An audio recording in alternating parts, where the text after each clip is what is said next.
In the Bible, there's this thing called the unforgivable sin, sometimes called the unpardonable sin. It's described in a couple of places. So in Matthew 12:31, Jesus describes it as blaspheming the Holy Spirit. And he says, every sin is forgivable except this one sin. And that's blaspheming the Holy Spirit. He says, even blaspheming the Son of Man, meaning himself, that will be forgiven. But only if you blaspheme the Holy Spirit can that not be forgiven. A lot of people think, well, what does that mean?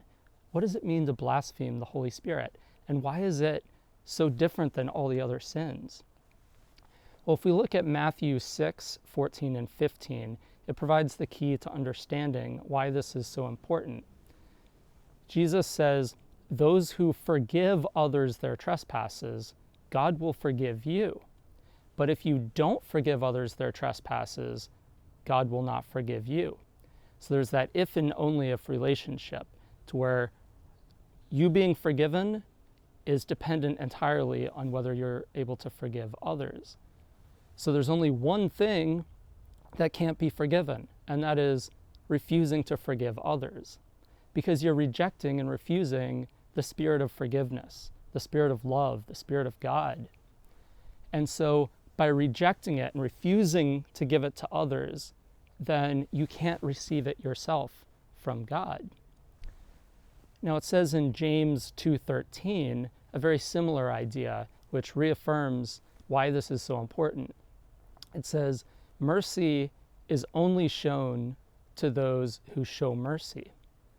So if you're living your life holding grudges against people, not being merciful toward people, then that's the kind of thing that's going to happen to you. It's going to be measured back to you, as Jesus puts it. And he even gives a parable of a man who was forgiven a huge debt. And that person then turns around and refuses to forgive others, even the small debts that are incurred toward him. And so that's kind of like our relationship with God. God has forgiven us so much, that big debt, and we should likewise forgive others the small debts that they have toward us. So when it comes to forgiveness, we should really consider the importance of it.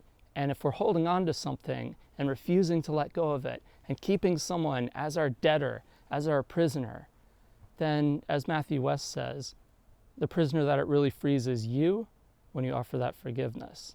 So I implore you to very prayerfully consider forgiveness.